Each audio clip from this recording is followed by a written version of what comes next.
வணக்கம். பக்தி ஒளி நேயர்களுக்கு வணக்கம்.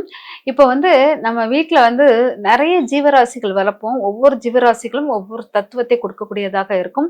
நம்மளுக்கு சில வீட்ல உறவு நிலைகள் சரியாக ஒற்றுமை இல்லாமல் இருப்பது போல் இருக்கும்.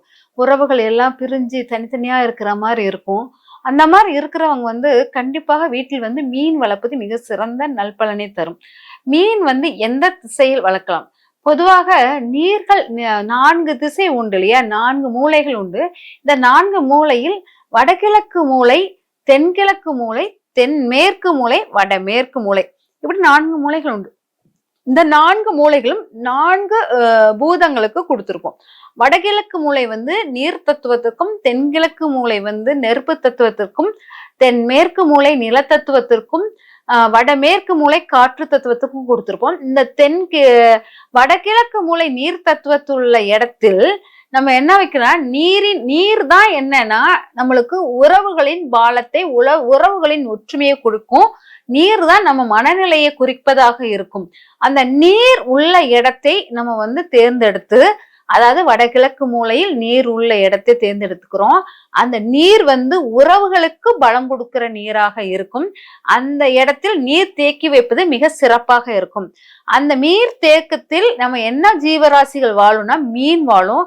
அந்த நீர் தேக்கத்தில் மீன் வாழ வச்சீங்கன்னா உங்க வீட்டின் உறவு நிலை பலப்படும். இது எப்படி? வடகிழக்கில் நீர் உறவு நிலைக்கு சமம், உறவு நிலைக்குள்ளதுதான் நீர் குறிப்பது அப்படிங்கிறீங்க. அப்படி இருக்கும்போது உறவு நிலைக்கு நீர் குறிப்பது நல்லா தெரிஞ்சுக்கோங்க. ஒரு அம்மாவின் வயிற்றுக்குள் நீருக்குள் தான் ஒரு குழந்தை இருக்குது. அங்கு தொப்புள் கொடி உருவாகி அங்கதான் உறவு நிலைகளே தோன்ற ஆரம்பிக்குது. அப்போ நீருக்குள் தான் உறவு நிலை தோன்றுறது, நீரில் தான் உறவு நிலை முடிகிறது. ஒரு இறந்த பிறகு நம்மளுக்கு இந்த அஸ்தி கரைக்கிறது ஃபுல்லாவே நீர்நிலையில் தான். அதனால நீரில் தொடங்கி நீரில் முடிவது தான் உறவு நிலை. அதனால அந்த வடகிழக்கு மூலையில் நீரின் தத்துவத்தை கரெக்டா நம்ம எடுக்கணும். அந்த இடத்தில் நம்ம நீர் தேக்கத்தை உருவாக்கி அங்க நீரில் வாழும் உயிரான மீனை வைக்கிறோம். ஏன்னா மீன் அழுக்குகளை நீரில் உள்ள அழுக்குகளை திங்கக்கூடியது. நீரில் உள்ள அழுக்குகள், நீர்ங்கிறது உறவு நிலை குறிப்பதாக இருக்கும். உறவு நிலையில் உள்ள அழுக்குகள்னா கெட்டது.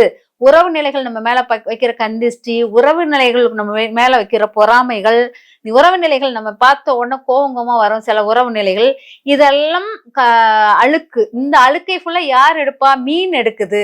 அந்த நீரில் உள்ள அழுக்குகளை எடுக்கும் அந்த மீனை நம்ம என்ன பண்ணலாம்? வடகிழக்கு மூலையில் நீர் ராசியில் நீர் இருக்கிற திசையில் அது வைக்கும்போது அங்க உள்ள அழுக்குகளை அந்த மீன் எடுத்துக்கிட்டு இருக்கும்போது நம்ம உறவு பாலம், திருமண கணவன் மனை உறவு, குழந்தைங்களுக்குள்ள உறவு நிலை இதெல்லாம் சமமாக கையாளப்படும். அதனாலதான் வடகிழக்கில் மீனை வைங்க. அந்த வடகிழக்கில் வைக்கும் அந்த மீன் தொட்டி நேராக தென்கிழக்கை பார்ப்பது போல் இருக்கணும் அப்படிங்கிறது. அந்த மீன் தொட்டி தென்கிழக்கை நோக்கி இருக்கிற மாதிரி இருக்கணும். உங்க வீட்டின் நிலைவாசலுக்குள்ள நுழையும் போது இடது பக்கத்தில் நீங்க மீன் தொட்டி வைக்கிற மாதிரி இருந்துச்சுன்னா அது சிறப்பாக இருக்கும். உங்க வீட்டு நுழைவாசல இடது பக்கத்துல வைக்கணும். நுழைவாசல் பக்கத்தில் வைக்கிறதா இருந்தால் அப்படி வச்சீங்கன்னா அதுவும் ரொம்ப சிறப்பாக இருக்கும். இந்த மீன்களில் வண்ண மீன்கள் நிறைய இருக்கு. கோல்டன் ஃபிஷ் அது இதுன்னு இருக்கும். எல்லா வண்ண மீன்கள் இருந்தாலும் ஒரு கருப்பு மீன் கண்டிப்பாக இருக்கணும். 7 மீன்கள் 9 மீன்கள் கணக்குப்படி வைக்கணும். 9 மீன்கள் வைப்பது சிறப்பாக இருக்கும். அதில் கருப்பு நிற மீன்கள் ஒரு மீன் கண்டிப்பாக இருந்தாதான் அந்த தோஷ நிவாரணைக்கு சரியாக இருக்கும். கர்மாவை கழிக்க, கர்மாவில் உள்ள அழுக்குகளை எடுத்து திங்கக்கூடியது கருப்பு நிற மீன்கள். அதனால அந்த கருப்பு நிற மீன்களை வைத்து வச்சு வைக்கிறது, மீன் தொட்டியில வைப்பது சிறப்பாக இருக்கும். அப்புறம் பாத்தீங்கன்னா கொயின் மீன் அப்படிங்கிறது நம்மளுக்கு ரொம்ப பவர்ஃபுல்லானது. வாஸ்து தோஷத்தை நீக்கக்கூடியது கொயின் மீன். அது வியாபார தளத்தில் நமக்கு சிறந்த பலனை கொடுக்கும். வியாபாரம் பண்றவங்க கொயின் மீனை அடிக்கடி பாக்குற மாதிரி வச்சிங்கன்னு வச்சுக்கோங்களேன், உங்க வியாபாரத்தில் உள்ள நஷ்டங்களை நீக்கி லாபத்தை அள்ளி கொடுக்கக்கூடியதா தன்மை உடையது. வியாபாரத்தில் நம்ம அறியாமல் செய்யக்கூடிய தீமைகளை எல்லாம் நீக்கிவிடும் இந்த கொயின் மீன். இருக்கிறதுலே விலை கொண்டது கொயின் மீன் தான். அது ரொம்ப பெரிய மீனாக இருக்கணும். சிறு மீனை விட கொஞ்சம் பெருசா இருந்தா அதுக்கு வலிமை அதிகமாக இருக்கும். அதனால கொயின் மீன் வச்சு நம்ம பராமரிக்கிறது ரொம்ப கஷ்டமாக இருந்துச்சுன்னா கொயின் மீன் போட்டோவை வடக்கு திசையில் மாட்டுவது சிறப்பாக இருக்கும். கொயின் மீன் வந்து வளர்ப்பது வடக்கு திசையில் வளர்ப்பது சிறப்பாக இருக்கும். கொயின் மீன் போட்டோ வைக்கிறதுனால வடக்கு திசையில் வைப்பது சிறப்பாக இருக்கும். அதனால கொயின் மீன் வைக்கிறது ரொம்ப நல்லது. இந்த மீன்கள் வந்து பாத்தீங்கன்னா நம்மளுடைய கால் பாதத்தில் வந்து கடிச்சு இது பண்ணும் இல்லையா, கால் பாதம் வழியாக தான் கர்மாக்கள் நம்மளுக்கு வரும். அதுதான் சனி வந்து நம்ம கால் வழியாக ஏறிரும் அப்படிம்பாங்க. அதனாலதான் காலில் செருப்பு போட்டு போ, எந்த திருஷ்டியை கழிச்சதை தாண்டாத அப்படிலாம் நம்ம சொல்லுவோம். அந்த மாதிரி அந்த நம்ம அப்படி சொல்லும் அந்த கர்மா கால் வழியாக ஏறக்கூடிய அந்த இடத்தில் மீனை வைத்து கடிக்க வச்சு, கொஞ்சம் அந்த கடிக்க வச்சு நீங்க அந்த காலை எடுக்கும் போது உங்க கர்மாவுடைய கழிவுகள் சீக்கிரம் நீங்கி விடும். அதனால மீனினுடைய நம்ம ஆற்றங்கரை குளத்தங்கரைக்கு அந்த காலத்துல எல்லாம் அவங்கதான் குளிப்போம். அங்க உள்ள மீன்கள் நம்ம கால் பார்த்து ஒரு 1-2 கடிச்சிட்டு போகும். நம்ம துள்ளி குளிச்சு வெளியே வந்துரும். அப்பம் இருந்த நம்ம பலமும் மன அமைதியும் இப்ப நம்ம கிட்ட இல்ல. அத ஏன் காரணம்னா நம்ம கர்மாவுடைய கழிவுகளை வந்து அந்த மீன் எடுத்துக்கொண்டே போகுது. நம்ம அண்டன்னைக்கு செய்யக்கூடிய கர்மா அந்த மீன் கால் வழியாக எடுத்துறதுனால நம்மளுக்கு நிறைய தோஷங்கள் நம்மளுக்கு கிடைக்காம இருந்தது.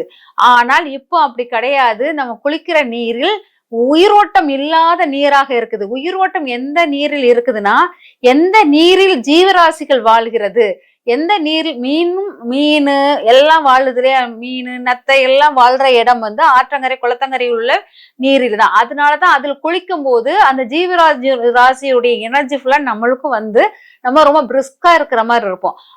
அந்த இது வந்து நமக்கு வீட்டில் குளிக்கிற தண்ணியில் இருப்பதில்லை. அதனாலதான் நமக்கு எனர்ஜி அளவு கம்மியா இருக்கிற மாதிரி இருக்குது. மனம் அமைதி இல்லாத தன்மையாக இருக்குது. இதுக்காக தான் நம்ம வந்து அடிக்கடி மீன் தொட்டிகளுக்கு வந்து உணவு போடுதல், மீன் இருக்கிற இடத்த வந்து நம்ம பராமரிக்குதல், இதெல்லாம் பண்ணும்போது நம்ம மனநிலை சாந்தமடைதல், குடும்ப ஒற்றுமையும் அதிகமாக இருக்கும். அதனால இந்த மீன்களை வந்து நம்ம வைக்கிற திசைகள் ரொம்ப முக்கியமானது. இந்த மீன் உறவு பாலத்தை அதிகரிக்க மட்டும் இல்லாமல் நம்மளுக்கு ஒரு மோட்ச சக்தி, அதாவது நிம்மதியை அளிக்கக்கூடியதாக இருக்கும். எந்த வீட்டில் அதிக மருத்துவ செலவுகள் அதிகமாக இருக்குதோ அந்த வீட்டில் இந்த மீன் வளர்ப்பு அதிகமாக இருக்கணும். ஏனால் நம்ம காலபுருஷ தத்துவப்படி 12ஆம் பாவம் மீன ராசி, மீனுக்குள்ள ராசி, நீர் ராசியில் இருப்பதினால் அது மருத்துவ செலவை குறிப்பதாக இருக்கும். அந்த மீன்களுக்கு உணவு போடுதல், மீனை பராமரிக்கும் போது உங்களுக்கு மருத்துவ செலவு பெரிய பாரமாக அமையாது. உங்க உடல் ஆரோக்கிய தனத்தால் உங்க ஆயுள் வந்து நஷ்டமாகாது. இதெல்லாம் கொடுக்கக்கூடியது இந்த மீன்கள் வந்து நம்மளுக்கு நல்ல நல்பலன்களை கொடுக்கும். அதனால மீன் வந்து ஒரு மீன் வந்து அந்த இடத்துல சுக்கிரன் உச்சம், மீனராசியில சுக்கிரன் உச்சம். ஆனால் மீன் இருக்கிற இடத்தில் செல்வ நிலை அதிகரிக்கும் அப்படிங்கிறது.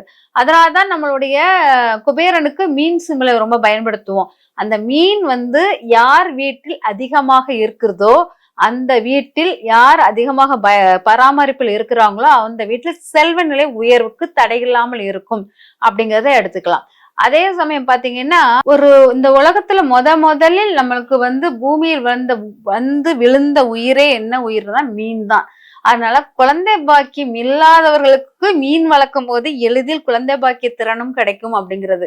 உயிரை துவக்கக்கூடிய ஒரு சுழற்சியை உருவாக்கக்கூடிய ஒரு இடத்தில் மீன் இருக்கிறது அப்படிங்கிறத எடுத்துக்கலாம். இந்த மீன்கள் வந்து கண்ணுக்கு ரொம்ப வலிமை அப்படிங்கிறது. அதுதான் மீனை மாத்திரம் கண்ணுக்காக ரொம்ப எடுத்துக்குவோம்.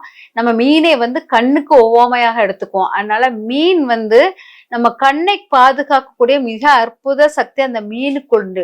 இந்த கண் சூரிய சந்திர சேர்க்கைக்குள்ளது. இந்த சூரிய சந்திரன் வழி வந்து வடகிழக்கில் தான் நமக்கு கரெக்டா விழணும். அதனால அந்த இடத்தை எம்டி ஆக்கி வைங்க அப்படிம்போம். சூரிய ஒளியும் சந்திர ஒளியும் வடகிழக்கில் உழணும். அந்த இடத்தில் மீனை வைத்தால் உங்களுக்கு சூரிய சந்திரனால் வரக்கூடிய கெடுபலன்கள் அனைத்தும் நீங்கிவிடும் அப்படிங்கிறது முக்கியமானது. இந்த மீன் வந்து உடல் இப்ப பாத்தீங்கன்னா மீன் வந்து வெஸ்ட் பெங்கால் அந்த சைட்ல மீன் வந்து எல்லாருமே எல்லா இனத்தவர்களும் சாப்பிடுவாங்க. அது வந்து சரிசமமான உணவாக மாறிட்டது. அவ்வளவு அது வந்து ஆரோக்கியத்தன்மையான ஒரு உணவு. அதனால் இந்த மீனை வந்து நீங்க சாப்பிடும் போது உங்க உடம்பில் உள்ள கழிவுகள் அழுக்குகள் எல்லாத்தையும் நீக்கக்கூடியதாக இருக்கும். அதனால மீன் வந்து எல்லாருக்கும், அதாவது ரொம்ப இதயத்துக்கெல்லாம் வலிமை கொடுக்கக்கூடியது. ஏன்னா இதய தானே இரத்தத்தை பம்ப் பண்றது, அதுக்கு வலிமை கொடுக்கக்கூடியதாக இருப்பதனால் உங்களுக்கு சூரிய சந்திர குறைபாடுகள் இருக்கிற யாராக இருந்தாலும் மீன் குழம்பு, மீன் பொரியல் இதெல்லாம் சாப்பிடும் போது உங்களுக்கு வலிமையான சக்தியை கொடுக்கக்கூடியதாக இருக்கும். மீனை வளர்த்து வளமான வாழ்க்கை வாழ மனப்பூர்வமாக வாழ்த்துக்கிறேன். நன்றி, வணக்கம்.